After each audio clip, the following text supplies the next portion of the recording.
ಎಲ್ಲರಿಗೂ ನಮಸ್ಕಾರ. ಇವತ್ತಿನ ರೆಸಿಪಿ ಬಹಳ ಟ್ರೆಡಿಷ್ನಲ್ ರೆಸಿಪಿ. ಕರಾವಳಿಗರು ಮಾಡುವಂತಹ ಹಲಸಿನ ಸೀಸನ್ನಲ್ಲಿ ಮಾಡುವ ಹಲಸಿನ ಹಣ್ಣಿನ ಗಟ್ಟಿ. ಅದು ಈ ತೇಗದ ಎಲೆಯಲ್ಲಿ ಸುತ್ತಿ ಮಾಡುವಂತಹ ಗಟ್ಟಿ. ನಮ್ಮ ಹಿರಿಯರಿಗೆ ಎಲೆಗಳ ಬಗ್ಗೆ ಬಹಳ ಅರಿವಿತ್ತು.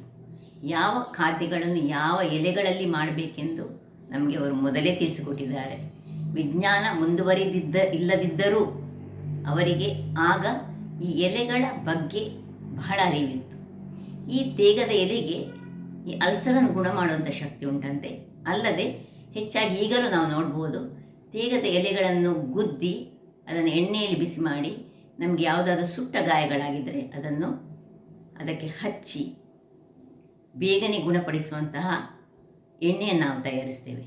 ಹಾಗಾದರೆ ಬನ್ನಿ, ಇವತ್ತು ನಾವು ನಮ್ಮ ಕರಾವಳಿಯವರು ಮಾಡುವಂತಹ ಈ ಹಲಸಿನ ಗಟ್ಟಿ, ಅದು ತೇಗದ ಎಲೆಯಲ್ಲಿ ಸುತ್ತಿ ಮಾಡಿದ ಗಟ್ಟಿಯನ್ನು ಹೇಗೆ ಮಾಡುವುದು ಎಂದು ನೋಡುವ ಮೊದಲು ಯಾರೆಲ್ಲ ನನ್ನ ಚಾನಲನ್ನು ನೋಡ್ತಿದ್ದೀರಿ, ಯಾರೆಲ್ಲ ಇನ್ನೂ ಸಬ್ಸ್ಕ್ರೈಬ್ ಮಾಡಿಲ್ಲ, ದಯವಿಟ್ಟು ಸಬ್ಸ್ಕ್ರೈಬ್ ಮಾಡಿ ಸಪೋರ್ಟ್ ಮಾಡಿ ಅಂತ ಹೇಳುತ್ತಾ ಅಡಿಗೆ ಮನೆಗೆ ಹೋಗೋಣ.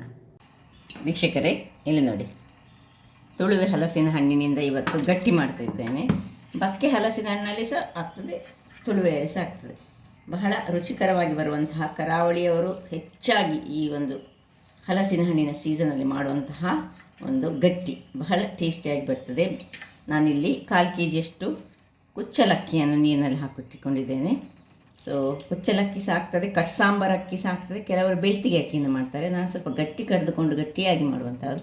ಇದು ಗಟ್ಟಿ, ಹಲಸಿನ ಗಟ್ಟಿ. ತೆಂಗಿನ ತುರಿ ಬೇಕು, ಒಂದು 1/4 kgಗೆ 1 ತೆಂಗಿನಕಾಯಿ ಅರ್ಧದಷ್ಟು ಬೇಕು. ಕರಿಮೆಣಸು ಮತ್ತು ಹಳದಿಯ ಪುಡಿ ಬೇಕು. ಈಗ ಮೊದಲಿಗೆ ಈ ತೇಗದ ಎಲೆಯನ್ನು ನಾವು ಚೆನ್ನಾಗಿ ತೊಳೆದುಕೊಂಡು ಒರೆಸಿಕೊಂಡು ಇಟ್ಕೊಳ್ಬೇಕು. ಈ ಹಲಸಿನ ಗಟ್ಟಿಗೆ ಮೇಯ್ನಾಗಿ ಬೇಕಿರೋದು ಈ ಒಂದು ತೇಗದ ಎಲೆ. ತೇಗದ ಎಲೆ ಇರದಿದ್ದರೆ ನಾವು ಈ ಬಾಳೆ ಎಲೆಯಲ್ಲಿ ಸಹ ಮಾಡ್ಕೊಳ್ಬೋದು. ಸೊ ಇದು ಈಗ ಇಲ್ಲೀಗ ಗ್ರೈಂಡ್ರ್ ಅಥವಾ ನೀವು ಮಿಕ್ಸಿ ಜಾರಲ್ಲಿ ಸಹ ಹಾಕ್ಕೊಳ್ಬೋದು. ಎಲ್ಲ ಈ ನಾನು ಬೀಜಗಳನ್ನು ತೆಗೆದುಕೊಂಡಂತಹ ಈ ಹಲಸಿನ ಹಣ್ಣನ್ನು ಇದಕ್ಕೆ ಹಾಕ್ಕೊಳ್ತಿದ್ದೇನೆ.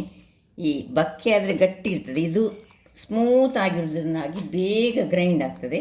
ಇದಕ್ಕೊಂದು 10-15ರಷ್ಟು ನಾನು ಈ ಹಲಸಿನ ಬೀಜ ತೆಗೆದಂತಹ ಸೊಳೆಗಳನ್ನು ಹಾಕ್ಕೊಳ್ತಿದ್ದೇನೆ. ಈಗ ಇದನ್ನು ಒಮ್ಮೆ ಆನ್ ಮಾಡಿಕೊಂಡು ಒಂದು ಸರ್ತಿ ಗ್ರೈಂಡ್ ಆಗಲಿ. ಮತ್ತು ಸ್ವಲ್ಪ ಉಪ್ಪು ಹಾಕ್ಕೊಳ್ಳೋಣ, ಮತ್ತು ಸ್ವಲ್ಪ ಬೆಲ್ಲ ಬೇಕು. ನಾನು ಬೆಲ್ಲ ತೋರಿಸಲಿಲ್ಲ. ಇಷ್ಟು ಗ್ರೈಂಡ್ ಆಗುವಾಗ ಸ್ವಲ್ಪ ಉಪ್ಪನ್ನು ಹಾಕ್ಕೊಳ್ತಿದ್ದೇನೆ, ಸ್ವಲ್ಪ ಬೆಲ್ಲ ನಿಮ್ಮ ಸಿಹಿಗೆ ತಕ್ಕಷ್ಟು. ನಿಮ್ಮದು ಈ ಹಲಸಿನ ಹಣ್ಣು ಎಷ್ಟು ಸಿಹಿ ಉಂಟು ಅದನ್ನು ಅನುಗುಣವಾಗಿ ಬೆಲ್ಲ ಹಾಕ್ಕೊಳ್ಬೇಕು. ಬೆಲ್ಲ ಸ್ವಲ್ಪ ಹಾಕಿ ಸಾಕಾಗ್ತದೆ. ಈ ತುಳುವೆ ಹಣ್ಣಿಗೆ ಸ್ವಲ್ಪ ಬೆಲ್ಲ ಸಾಕು, ಹಲಸಿಯನ್ನೇ ಸ್ವಲ್ಪ ಹೆಚ್ಚು ಹಾಕ್ಕೊಳ್ಬೇಕು. ಈಗ ತೆಂಗಿನ ತುರಿಯನ್ನು ಹಾಕ್ಕೊಳ್ತಿದ್ದೇನೆ. ಇನ್ನು ಈ ಅಕ್ಕಿ ಹಾಕಿ ಗಟ್ಟಿಯಾಗಿ ನಾವು ಕರಿಬೇಕು. ಸ್ವಲ್ಪ ನೀರು ಹಾಕ್ಕೊಳ್ಬೇಕು. ನೀರು ಹಾಕದಿದ್ದರೆ ಅದು ಫೈನ್ ಆಗೋದಿಲ್ಲ. ತುಂಬ ಫೈನ್ ಸಹ ಇಲ್ಲ, ಕೋಸ್ಟ್ಲಿ ಫೈನ್ ಬೇಕು, ತುಂಬ ಫೈನ್ ಸಹ ಆಗಬಾರ್ದು ಇದಕ್ಕೆ. ವೀಕ್ಷಕರೇ, ಇದು ಮುಕ್ಕಾಲು ಗ್ರೈಂಡ್ ಆಗುವಾಗ ಇಲ್ಲಿ ನಾನು ಪೆಪ್ಪರ್ಕಾರ್ನ್ಸ್, ಕರಿಮೆಣಸನ್ನು ಚೂರು ಕ್ರಷ್ ಮಾಡಿಕೊಂಡು, ಇಲ್ಲದೆ ಅದು ಕಲ್ಲಿನ ಎಡೆಗೆ ಸಿಕ್ಕಿಕೊಳ್ತದೆ ಹೇಳಿ ಸ್ವಲ್ಪ ಕ್ರಷ್, ತುಂಬ ಅಲ್ಲ, ಸ್ವಲ್ಪ ಕ್ರಷ್ ಮಾಡಿ ಇದರಲ್ಲಿ ಹಾಕ್ಕೊಳ್ತಿದ್ದೇನೆ. ಇನ್ನು 1 ಚಮಚದಷ್ಟು ನಮಗೆ ಹಳದಿಯ ಪುಡಿ. ಇದು ಹಳದಿ ಮೊದಲು ಕೊಂಬನ್ನು ಸಹ ಇದು ಮಾಡಿಕೊಂಡು ಯಾವುದು ಜಜ್ಜಿಕೊಂಡು ಹಾಕ್ಕೊಳ್ಬೋದು. ಇನ್ನು ನಮಗೆ ಬೇಕಾಗಿರೋದು ಹಸಿ ಡ್ರೈ ಕೊಕೊನೆಟ್ ಸಣ್ಣದಾಗಿ ಕಟ್ ಮಾಡಿ ಇಟ್ಕೊಂಡ್ರೆ ಮತ್ತೆ ಸೇರಿಸಿಗೆ ಕೊನೆಯಲ್ಲಿ ಬಹಳ ರುಚಿಯಾಗಿ ಬರ್ತದೆ. ಇದು ಇಲ್ಲದೆ ಸ್ಕಿಪ್ ಮಾಡ್ಕೊಳ್ಬೋದು.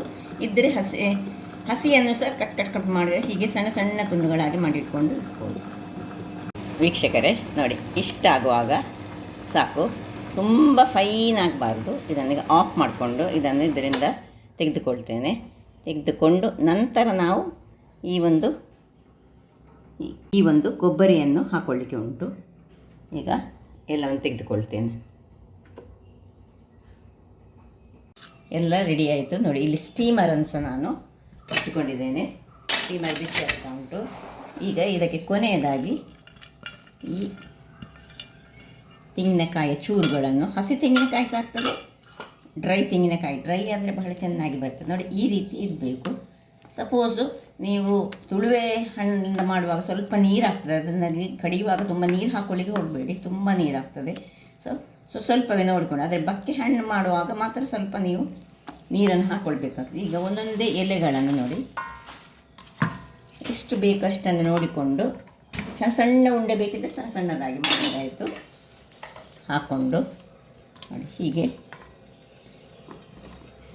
ಸಣ್ಣ ಎಲೆಯಲ್ಲಿ ಬೇಕಿದ್ದರೆ ಸಣ್ಣ ಎಲೆ, ದೊಡ್ಡ ಎಲೆ ಬೇಕಿದ್ದರೆ ದೊಡ್ಡ ಎಲೆಯಲ್ಲಿ ಹೀಗೆ ಕವರ್ ಮಾಡಿಕೊಂಡು ಹೀಗೆ ಮಾಡಿ ಈಗ ಒಂದೊಂದು ಇಟ್ಕೊಳ್ಳೋದು. ನಾನು ಸ್ವಲ್ಪ ಸಣ್ಣದೇ ಉಂಡೆಗಳನ್ನಾಗಿ ಮಾಡ್ತಿದ್ದೇನೆ. ಮಾತ್ರ ಎಲೆಗಳನ್ನು ಚೆನ್ನಾಗಿ ತೊಳೆದುಕೊಂಡು ನಾವು ಮಾಡಬೇಕು ನೋಡಿ. ಈ ರೀತಿ ಫೋಲ್ಡ್ ಮಾಡಿ ಬಹಳ ಚೆನ್ನಾಗಿ ಬರುವಂತಹ ಗಟ್ಟಿ ಇನ್ನು ಅರ್ಧ ಗಂಟೆ ಅಥವಾ 25 ನಿಮಿಷ ಇದಕ್ಕೆ ಬೇಕಾಗ್ತದೆ. ಸೊ ಒಂದೇ ಹದದಲ್ಲಿ ಹಿಟ್ಟನ್ನು ಹಾಕ್ಕೊಳ್ಬೇಕು. ದೊಡ್ಡ ಎಲೆ ಆಗಲಿ ಸಣ್ಣ ಎಲೆ ಆಗಲಿ ಒಂದೇ ರೀತಿಯಲ್ಲಿ ಈವನ್ ಆಗಿ ಬೇಯಲಿಕ್ಕೋಸ್ಕರ. ಸೊ ಎಲ್ಲವನ್ನು ಹೀಗೆ ಮಾಡಿಟ್ಕೊಳ್ತೇನೆ ನಾನು. ವೀಕ್ಷಕರೇ ನೋಡಿ, ಕೊನೆಯದೊಂದು ಸಣ್ಣದು ಸ್ವಲ್ಪ ಇರುವಂಥದ್ದು ಇಟ್ಕೊಂಡೆ ಮಕ್ಕಳಿಗೆ ಕೊಡಲಿಕ್ಕೆ ಆಗ್ತದೆ. ಸೊ ಮುಚ್ಚಿಕೊಂಡು ನಾವು ಒಂದು ಅರ್ಧ ಗಂಟೆ ಅಥವಾ 25 ನಿಮಿಷ ಬೇಯಿಸ್ಕೊಳ್ಳೋಣ. ವೀಕ್ಷಕರೇ ಇಲ್ಲಿ ನೋಡಿ, ಒಂದು 25 ನಿಮಿಷ ಕಳೆಯಿತು. ನಾವೊಮ್ಮೆ ಚೆಕ್ ಮಾಡ್ಕೊಳ್ಳೋಣ. ಆಮೇಲೆ ಇದನ್ನು ಆಫ್ ಮಾಡ್ಕೊಳ್ತಿದ್ದೇನೆ. ನೋಡಿ ಕಲರ್ ಹೇಗೆ ಚೇಂಜ್ ಆಗಿದೆ ಹೇಳಿದರೆ ಅದು ಆಗಿದೆ ಅಂತ ಹೇಳುತ್ತೆ. ಆದರೆ ಸಹ ನಾವೊಮ್ಮೆ ಹೀಗೆ ಇದನ್ನು ಹೀಗೆ ಹಾಕ್ಕೊಂಡು ನೋಡಿ, ಏನು ಹಿಡಿಯುವುದಿಲ್ಲ. So of ಮಾಡ್ಕೊಳ್ತಿದ್ದೇನೆ. ಒಂದೊಂದಾಗಿ ತೆಗೆದುಕೊಳ್ಳೋಣ.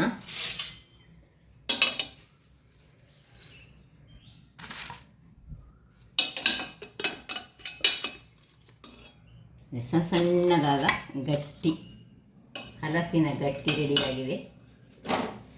ಒಂದು ಮಾತ್ರ ದೊಡ್ಡ ಎಲೆಯಲ್ಲಿ ನಾನು ಮಾಡಿದ್ದು, ಮತ್ತು ಎಲ್ಲ ಸಣ್ಣದಾಗಿ ಮಾಡಿದಂಥದ್ದು ನೋಡಿ ಎಷ್ಟು ಚೆನ್ನಾಗಿ ಬರ್ತದೆ ಹೇಳಿದರೆ. ಬಿಸಿ ಬಿಸಿಯಾಗಿದೆ. ತುಪ್ಪ ಒಂದು ಹಾಕಿ ತಿಂದರೆ ಆಹಾ ಬಹಳ ರುಚಿಕರ. ಅದು ಸಹ ಈ ಬಕ್ಕೆ ಹಣ್ಣಾದರೆ ಇನ್ನೂ ಚೆನ್ನಾಗಿ ಬರ್ತದೆ.